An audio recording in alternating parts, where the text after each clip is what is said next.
What's going on, guys? It's Josh with SoundlinkMagazine.com, and I am hanging out with Lee Jennings, the always zesty as lead singer of the Funeral Portrait. How are you doing, Lee? That landed.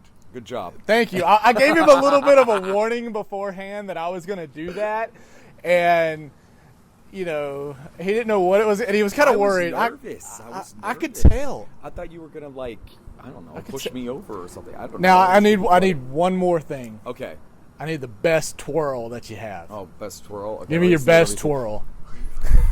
What about the kick? It's all about the kick. It is about the kick. You ready? So, yeah. So for anybody who has no idea what we're talking about, if you're a Funeral Portrait fan, I am 1,000% positive you know where I got that from. But that review, that comment, made me laugh so hard. And the fact that you guys took that comment and spun it for something absolutely positive was amazing. Bravo, my friend. Thank you. I mean, that's kind of what we're known for as well, is to take a negative review or negative reaction or whatever it may be that our band does, and spin it in a more positive way, you know. And basically what it was is someone left a Facebook comment on our post. This is what's crazy. It's the guy, I don't know if he didn't realize that he was commenting on our Facebook. I think maybe he just thought it was an ad from a venue or what. I have no idea, but it was about the tour. And all it was saying was hey, we announced new tour dates. Check them out, right? And then the guy just basically says, saw the Funeral Portrait. They sucked. Lead singer is just gets on stage, twirls around, and is zesty AF, right? And I'm like, this is incredible. I posted that comment, right? Blacked out his name, posted the comment on Facebook, said the reviews are in. Come see us be zesty AF on stage on this tour. Blew up on Twitter, blew up on TikTok, blew up on Instagram. And I was like, oh my God, this is, I guess, a thing. Then the next day, I turned it into a t-shirt, and we raised money for the hurricane victims that just recently came through. Yep. And we were able to raise $12,000. Wow, I did not know that. For a local charity as well. So we picked a local charity. Don't remember the name off the top of my head, but we're getting ready to write the check in about a week, as soon as the money processes. So, and it's going to be really cool. So, yeah, that was amazing. I like you said, I saw something that was supposed to be negative. It was supposed to tear you guys down. Yeah, I've known you guys. I've known you guys for a long time. I was talking to Trenton about that. It's been 10 years. Yeah, 10 years. I feel like the upstate is your second home. Yes. Well, it is, and I think over the years, we played Ground Zero that's where we met times. You guys. Yeah, 70 times, I feel and then over the years, that we stopped kind of playing Ground Zero, and we started moving towards the Radio Room, which we're at tonight, and the new Radio Room, which is cool. So have you guys been to the new Radio Room? We've been. Trenton's covered a show here. I have not been able to make it out. Okay, but cool. This it's is sick. It's super fun. It's much better. You don't have to move gear through the crowd. That's awesome. But apparently the food is the same, which is good because I love their wings. And I've known Wes for a very, very long time. And he is so nice. So. But yeah, you guys just got off the biggest freaking tour of your entire life, man. Tell me about your first arena tour.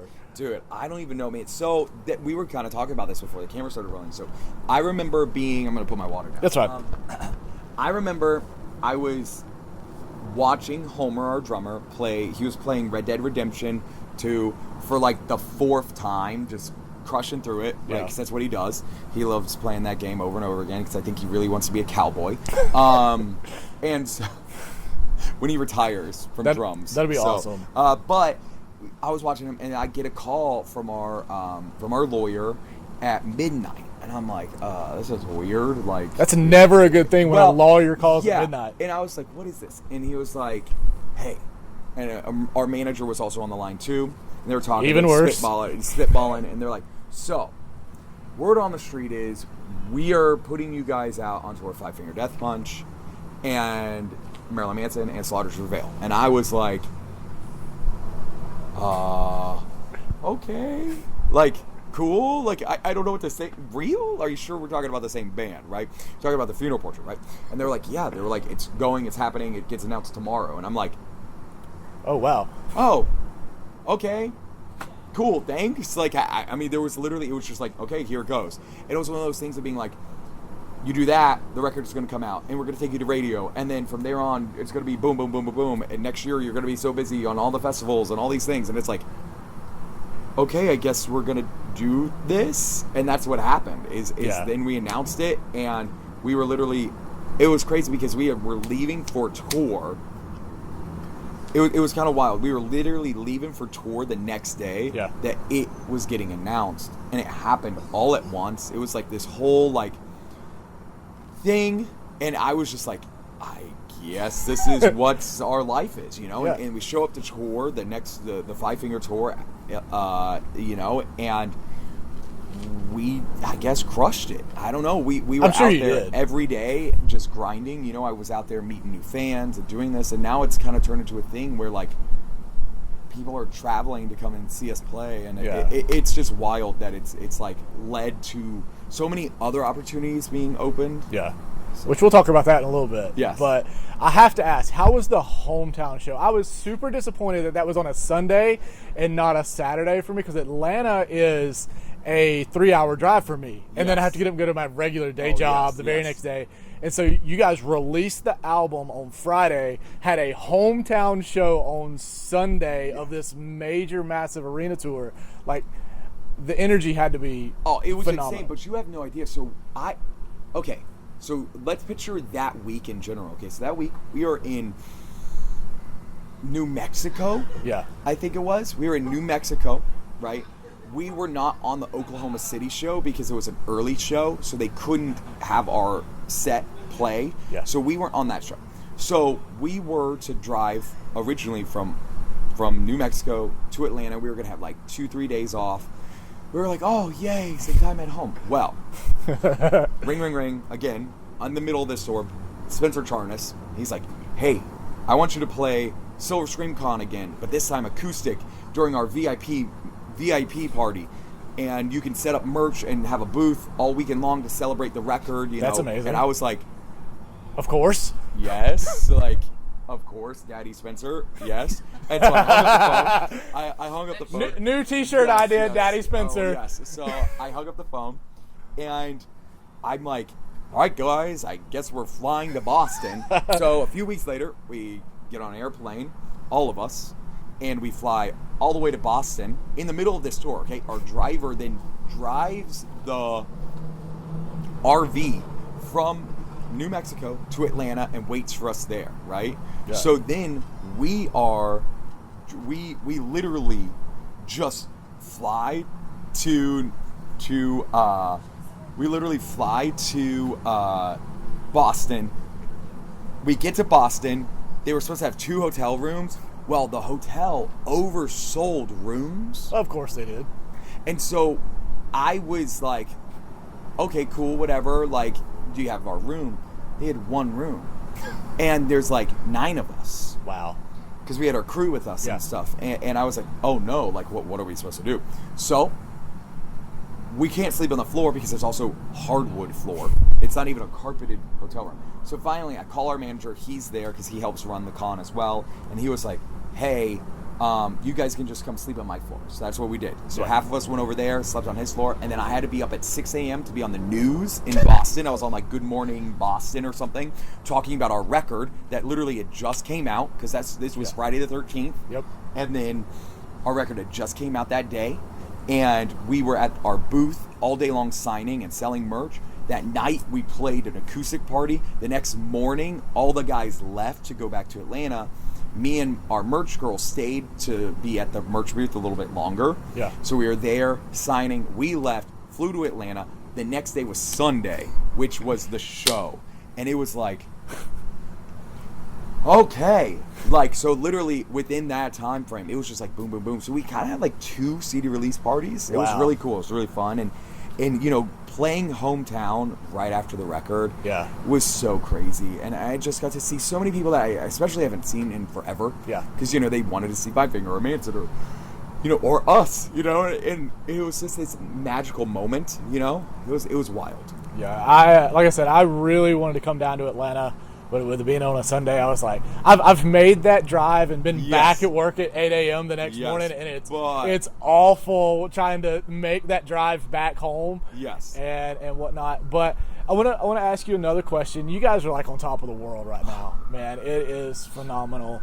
One thing that I admire most about you is you're not like other frontmen, other artists. Like, you run your social media. Yeah. That's you. What do you think back? Because like I said, we've been doing this with you guys for 10 years. Yep. I want you to think back over those last 10 years and think about a moment in time that you thought, I just don't know if we can do this. I don't know if we're going to make it. I don't know if this is what we're going to be doing in 10 years. What got you through that moment to help get you to coming off the biggest tour of your life, opening up for, all of these bands? Like, I posted this on your Facebook the other day. I'm used to hearing you on Octane. Yes. I turned my local radio station on 93.3 The Planet, and Suffacate City's playing on my the local. I heard y'all at CC's last week. That's crazy. Yeah, you said that. Yeah, dude. And that's the thing, right? And so for me, that is the weirdest part. But the thing is that what it is that we never gave up, right? Yeah. And I guess the thing is, I knew we needed that one moment, right? And so I wasn't going to give up until we had that one moment. And then if we fail past that one moment, then that's on us, right? And I've said that from day one, is if we blow our shot, right? If we get that one shot and we blow it, like a lot of bands do, because they either don't. I know a lot of bands out there, maybe there was probably a few bands out there that maybe they wouldn't have taken the Five Finger Death Punch tour, or maybe they wouldn't do all these radio interviews or all these crazy other things, or make the TikToks or whatever it is, right? The thing is for me, I wasn't stopping, right? I wasn't just because one little thing was happening doesn't mean I'm gonna stop. And that's just like this tour. Honestly, this tour was like kind of last minute, and now we're selling 300 to 400 to our hometown show in Atlanta on Sunday. Out, right? It's sold out at 650 tickets. Not to mention, you have #1 rock single. I know. Well, and that's part of it too. And all of that, though, all of that comes from the grind, basically, right? Of just doing it over and over again for 10 years, I think what's admirable about you guys is over the last 10 years, it's not been a normal 10 years for anybody. No. You guys have gone through a different you've gone to a different label, #1. You've gone through member changes, and you went through a pandemic. Yep. And you still came out on top. Well, that's the thing, is we've had hard resets basically 3 or 4 times, right? Yeah. And that's why we kind of treat this band new every time that we release something, is because we are kind of new every time, right? Gotcha. It's the only thing really that's the same is really me, right? Within the last few years, we've kind of found the core group of the band and all that, and I couldn't do it without them. And it's one of those things, I think, since the Homer and Rob joined in 2017, Cody joined in 2018, and then Caleb joined in 2020. Gotcha. And for us, it's one of those moments of just being like, it's the grind and it's that build, right? Every single time. So what we did, especially past COVID, is we felt like we didn't know who we were. Who was the funeral portrait? Oh my God, that was a loud noise. That was crazy. But who is the funeral portrait, right? And during COVID, I sat down and I discovered who the band was through our music, through writing this record, through the image, through everything, and what this band stands for, and what this band has stand for since day one, and what I've stand for since day one. But I never had the voice. I never felt like I had the voice to speak what was on my mind, and to speak and say what I believe in and what this band's about. So now that we do, and now that I'm like confident, I guess, as soon as we became confident in who we were, stuff started happening. And that's I get questions all the time from bands, young bands, or fans being like, I want to write music, I want to do music. What do I do? And I just say, be you. Because as soon as we were us, it worked. You quit trying to please everybody else. And you just say, you know what? You're either going to like what we're putting out or you're not. Well, or you're never going to please everybody. Exactly. And that's for everything, for the rest of everybody's lives, And as much as I want to, because I'm a huge people pleaser, I mean, it's a huge problem with what I have. Well, I have OCD, so in OCD, it's all about those intrusive thoughts, and it's about repetitive thinking, right? And with that, I'm like, everybody hates me. You hate me. You hate me. You hate me. Even though we're best friends, right? Yeah. We could be best friends, or I've known you for 10 fucking years. You've said nothing but incredible things about me. What it does is it's being like, oh no, he's secretly plotting against me this whole time. That, though, is why I do this, right? Yeah. Is because to show that that's not true, to show that like stuff like that isn't real, Yeah. All right, man. Well, it's the end of the year. I know a little bit of news. Yes. But this is going to have to be released after the fact of tomorrow night. Of tomorrow. Yes. So if you're watching this is after this announcement is made. Yes, we finally get to go to Europe. Yep. And we're playing Download Fest, which is a huge thing because I grew up seeing bands go there and play there and being like, oh my God, I want to play Download. And we announced Welcome to Rockville today. We're on Sonic Temple. There might be a few more I cannot talk about, but there's a bunch that we're doing next year. And a lot of that comes from, again, finding our voice and finally believing in ourselves. And now kind of the industry and the rest of the world is taking notice and being like, hey, this band, we like what they stand for. We believe in it. Yep. All right. So Greetings from Suffacate City is out now. Make sure you go stream it 1,000 times. Buy a vinyl record, because I know I am, if they've got it out here tonight. You have vinyl records tonight? It's awesome. And it's the limited edition one. Oh, yeah. Only 300 of them made. So I'm getting a vinyl record. So Greetings from Suffacate City. Make sure you go get it. Make sure you stream it. Make sure you go follow these guys, because I'm guarantee you that there is going to be way more cool stuff coming in the future. Lots. This is Josh with Soundlink Magazine, Soundlink TV. Lee from the Funeral Portrait. Thank you guys for watching.